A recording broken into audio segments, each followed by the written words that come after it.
आज शिव तांडव स्तोत्र को लेकर के मैं चर्चा करने वाला हूँ। तमाम लोगों के मन में भ्रम बना रहता है कि क्या शिव तांडव का पाठ करना चाहिए या नहीं, क्या इससे कुछ हानि तो नहीं हो सकता। तो ये आप शुरू में ही जान लीजिए, सिर्फ लाभ ही लाभ प्रदान करने वाला है। लेकिन कब पढ़ना है, किस तरह से पढ़ना है, इसकी विधि थोड़ी सी जान लीजिए। और अगर संपूर्ण जानकारी इस स्तोत्र से जुड़ा पाना चाहते हैं तो वीडियो पर अंत तक बने रहिए। और अंत में अगर ये जानकारी आपको अच्छी लगती है और आप चैनल पर पहली बार हैं, तब चैनल को सब्सक्राइब कर लीजिएगा, बेल वाले निशान को भी हिट कर लीजिएगा, जिससे इस तरह की दुर्लभ जानकारियां आपको लगातार मिलती रहे। मंत्र व स्तोत्र में बड़ी शक्ति होती है। स्तोत्र में अपने आराध्य की विशेष रूप से स्तुति होती है, जो शुभ फल प्रदान करने वाली होती है। सभी देवी देवताओं के विभिन्न मंत्र व स्तोत्र वेदों व पुराणों में बताए गए हैं। ऐसा ही एक स्तोत्र है शिव तांडव, जिसके माध्यम से धन संपत्ति तो मिलती ही मिलती है, बल्कि जीवन में आने वाली सभी बाधाओं को दूर किया जा सकता है। शिव तांडव स्तोत्र लंकाधिपति रावण द्वारा रचित है और अपने कठिन शब्दावली और काव्य रचना के कारण ही यह अन्य स्तोत्रों से थोड़ा अलग है। पुराणों की मान्यता है रावण ने कैलाश पर्वत ही उठा लिया था, और जब पूरे पर्वत को ही लंका ले जाने लगा तो भगवान शिव ने अपने अंगूठे से तनिक्षा दबाया तो कैलाश पर्वत पुनः वहीं स्थापित हो गया, किंतु रावण उसके नीचे दब गया।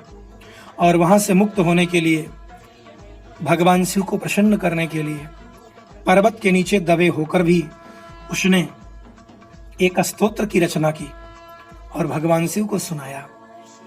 और रावण के द्वारा रचित यही स्तोत्र शिव तांडव स्तोत्र के नाम से प्रसिद्ध हुआ, जिसमें 17 श्लोक हैं।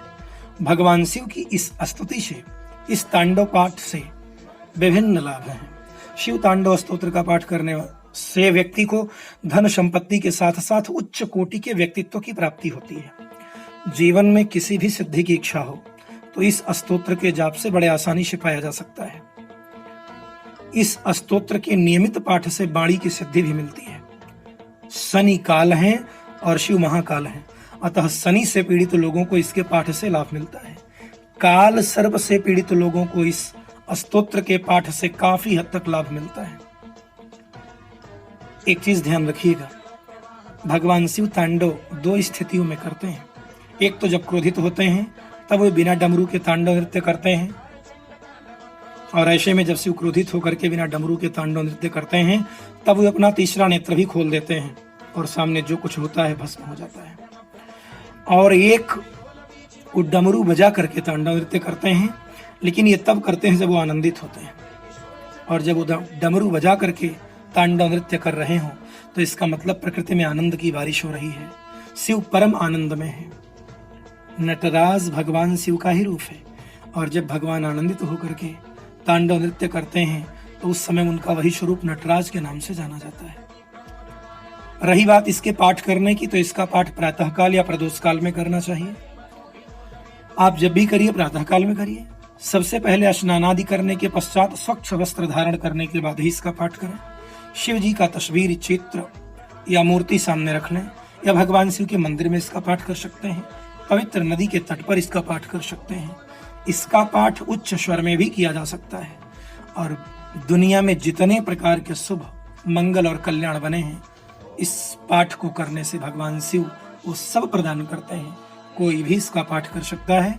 हाँ, शब्दावलियां कठिन हैं, इसलिए थोड़ी सावधानी आपको जरूर करनी होगी कि उच्चारण गलत ना हो।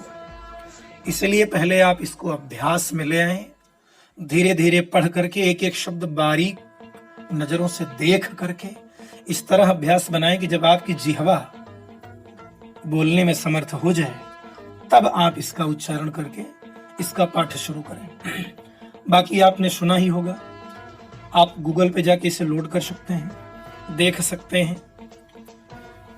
और शब्दावली कठिन है। मैं 2-1 श्लोक आरंभ वाला बोल दे रहा हूं, आप भी उसी तरह पहले बहुत धीरे धीरे, मैं बहुत आराम से बोल रहा हूं। जटाटवीगल जल प्रवाह पावित स्थले गलेवलंब्य लंबितांभुजंग तुंग मालिकाम डमड्डमड्डमड्डमन्निनादवड्डमर्वयम् चकार चंड तांडवं तनोतु नः शिव शिवम् जटाकटाह संभ्रमभ्रनिम्प निल्प निर्झरी विलोलवीचिवल्लरी विराजमानमूर्धनि धगद्धगद्धगज्ज्वलल्ललाटपट्टपावके किशोरचन्द्रशेखरे रते पतिक्षणं मम धराधरेन्द्रनन्दिनी विलासबन्धुबन्धुरस्फुरिद्दिगत्तसन्तति प्रमोदमानमानसे कृपाकटाक्षचोहरी निरुद्धदुर्धरापदि क्वचिद्विगम्बरे मनो विनोदमे तु वस्तुनि। मैंने आरंभ से 3 श्लोक का पाठ किया। इस तरह कुल 17 श्लोक इसमें हैं। आप पहले अभ्यास बना लें। आपकी जिह्वा जब अभ्यस्त हो जाए बोलने में तब आप इसका पाठ करना शुरू करें, अन्यथा प्रणाम करिए, क्योंकि पाठ सही करना है, शब्दों का उच्चारण गलत ना हो। लेकिन पाठ कोई भी कर सकता है, सिर्फ लाभ ही लाभ है। भगवान शिव की पूजा से सिर्फ लाभ ही लाभ है। हानि के बारे में कहीं कोई गुंजाइश है ही नहीं। कोई भी पाठ कर सकता है और परम लाभ का अधिकारी हो सकता है। आज यहीं तक, फिर अगले वीडियो में। तब तक के लिए धन्यवाद। जटाटवी कलज्जल प्रवाह पावितस्थले कलेवलम्ब्य लम्बिताम्बुजङ्ग तुङ्गमालिकां डमड्डमड्डमड्डमन्निनाथवड्डमर्वयं चकार चण्डताण्डवं तनोतु नः शिवः शिवम्। जटाकटाह सम्भ्रमभ्रमन्निलिम्प निर्झरि विलोलवीचवल्लरी विराजमानमूर्धनि धगद्धगद्धगज्ज्वलल्ललाटपट्टपावके किशोरचन्द्रशेखरे रतिः प्रतीक्षणं मम।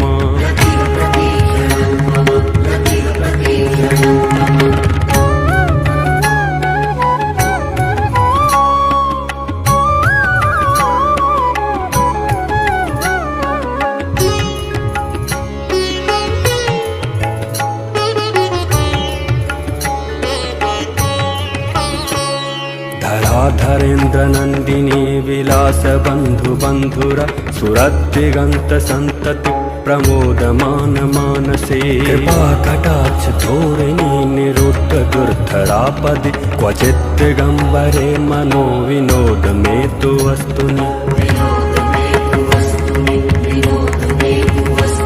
जटाभुजङ्ग पिङ्गलस्फुरत्फणमणिप्रभा कदम्ब कुङ्कुमद्रव प्रलिप्त दिग्वधूमुखे मदान्ध सिन्धुरस्फुरत्वगुत्तरीय मेदुरे मनो विनोदमद्भुतं बिभर्तु भूतभर्तरि।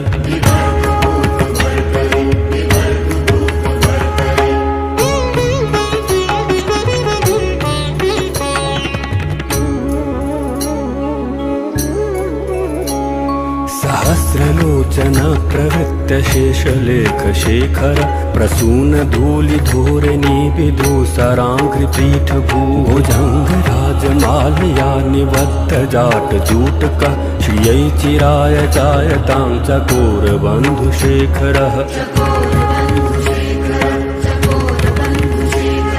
ललाट चत्वरज्ज्वल धनञ्जय स्फुलिङ्गभा निपीत पञ्चसायकं नमन्निलिम्पनायकं सुधामयूखलेखया विराजमान शेखरं महाकपालि सम्पदे शिरोजटालमस्तु नः।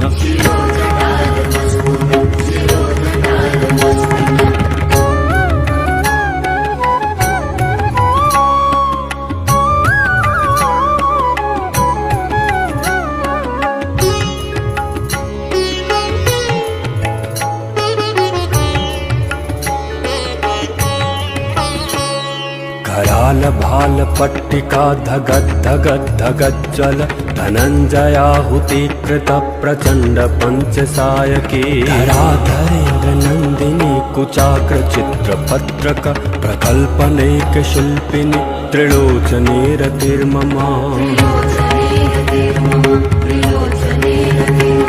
नवीन मेघमण्डली निरुद्ध दुर्धरस्फुर कुहूनिशीथिनीतमः प्रबन्धबद्ध कन्धरः निलिम्प निर्झरीधरस्तनोतु कृत्तसिन्धुर कलानिधान बन्धुरः श्रियं जगद्धुरन्धरः।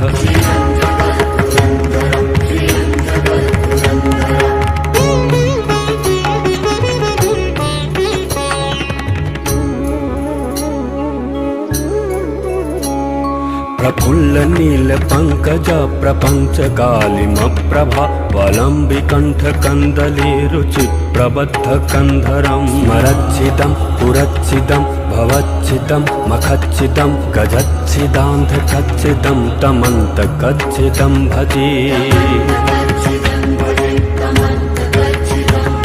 अखर्व सर्व मंगला कला कदम्ब मंजरी रस प्रवाह माधुरे विजृंभणा मधुव्रतं स्मरान्तकं पुरान्तकं भवान्तकं मखान्तकं गजान्तकान्तकान्तकं तमन्तकान्तकं भजे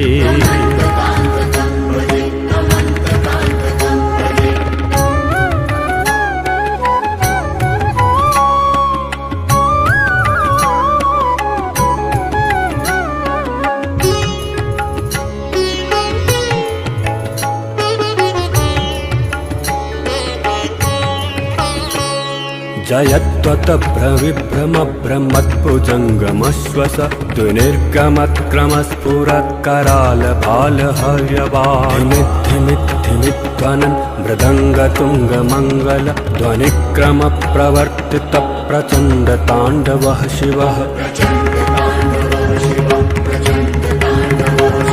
दुषद्दुचित्ततल्पयोर्भुजङ्गमौक्तिकस्रजोर्गरिष्ठरत्नलोषयो सुहृद्विपक्षपक्षयोः तृणारविन्दचक्षुषोः प्रजामही महेन्द्रयोः समप्रवृत्तिकः कदा सदाशिवं भजाम्यहम्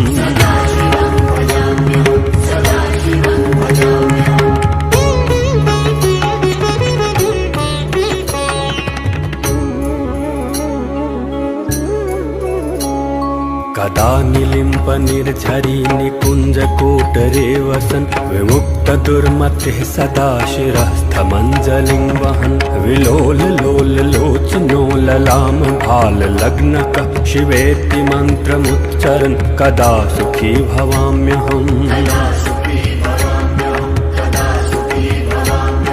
इमं हि नित्यमेव मुक्तमुत्तमोत्तमं स्तवं पठन् स्मरन् ब्रुवन्नरो विशुद्धिमेति सन्ततं हरे गुरौ सुभक्तिमाशु याति नान्यथा गतिं विमोहनं हि देहिनां सुशङ्करस्य चिन्तनं सुशङ्करस्य चिन्तनं सुशङ्करस्य चिन्तनम्